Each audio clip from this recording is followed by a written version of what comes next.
Benvenuti tifosi del Napoli. Lascia il tuo mi piace al video e iscriviti al canale così potrete rimanere sempre aggiornati sulle ultime notizie del nostro club del preferito. Forza Napoli sempre! Il tecnico Roberto Donadoni è intervenuto ai microfoni di Radio Anch'io Sport, su Radio Rai, per parlare, tra le altre cose, della lotta per il vertice della Serie A. Il calendario dell'Inter non è così semplice e la partita contro il Bologna lo ha dimostrato. Tutto è in gioco, e dal punto di vista del pubblico è ancora più emozionante, anche se alcuni fan soffrono un po' di più.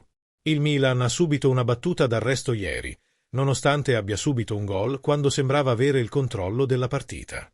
Dopo aver subito il gol, si è verificato un preoccupante declino, più mentale che fisico. Adesso la corsa alla Champions League si complica.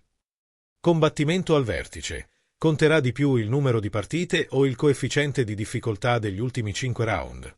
Credo che il passato, in termini di impegni, abbia il suo valore. Il calendario da qui alla fine ha un altro peso. Senza dubbio, il Napoli, sulla carta, potrebbe avere qualche vantaggio sull'Inter. Ma sono club abituati a lottare ad alto livello, quindi sarà una bella lotta. Come stai? Buongiorno? Il risultato dell'Inter rafforza il percorso che state intraprendendo?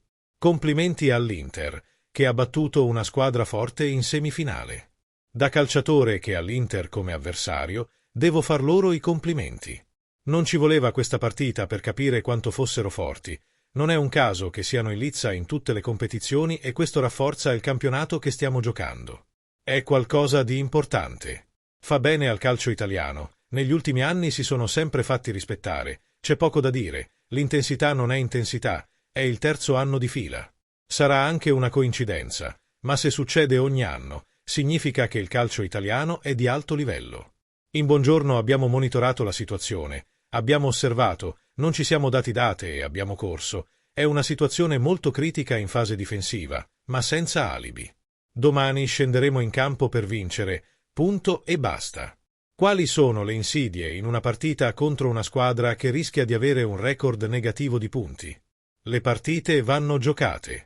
Quando avevo appena esordito, a 16 anni, con il Lecce, se ricordate una partita Roma-Lecce, il Lecce, retrocesso da mesi, vinse in casa della Roma e la Roma perse lo scudetto. Ho un'esperienza molto particolare da capire e da raccontare ai miei giocatori. Non è scritto da nessuna parte che una squadra che non sta bene possa partire sconfitta. Le partite vanno giocate e bisogna vincerle. Dobbiamo essere bravi, come una squadra che lotta per lo scudetto. Per vincere la partita, nessuno ci regalerà niente. Abbiamo tutto da perdere. Ha chiesto a MC Tominay di segnare più gol. A chi li chiede oggi? Di Lorenzo è partito come un razzo. C'è persino un detto. Mi aspetto qualche gol in più da Giovanni. Ha la tecnica, la qualità e la personalità, oltre al tempismo del suo ingresso, e si è fermato un po'. Spero in una spinta in più e che torni a fare buoni risultati. Metti mi piace al video e iscriviti al canale così potrai rimanere sempre aggiornato sulle ultime notizie da Napoli. Grazie. Continuare.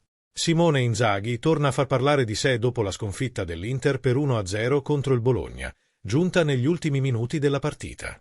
A far esplodere la rabbia del tecnico nerazzurro è stata una rimessa laterale battuta, a detta di Inzaghi, almeno 12 a 13 metri più avanti rispetto al punto giusto. Ecco perché i ragazzi erano nervosi, ma non doveva essere un alibi, dovevamo fare meglio, ha commentato a fine partita, cercando di allentare la tensione. Le proteste, però, si sono spinte oltre. A fine partita, diversi giocatori e dirigenti nerazzurri hanno circondato l'arbitro Andrea Colombo per contestare la sua gestione della gara, soprattutto nell'episodio della rimessa laterale. A complicare ulteriormente le cose, ci fu un'accesa discussione tra l'allenatore del Bologna Vincenzo Italiano e il vice di Inzaghi Massimiliano Farris, che si concluse con l'espulsione di entrambi. Non è la prima volta che Inzaghi si ritrova nel mirino di questioni arbitrali. Di recente si è lamentato del fatto che gli errori a favore dell'Inter abbiano suscitato scalpore sui media, mentre quelli contro siano stati spesso ignorati. Cosa ne pensate, tifosi del Napoli? Pensi che il Napoli possa diventare campione di scudetto? O no? Voglio sapere la tua opinione nei commenti. Metti mi piace al video e iscriviti al canale. Forza Napoli sempre!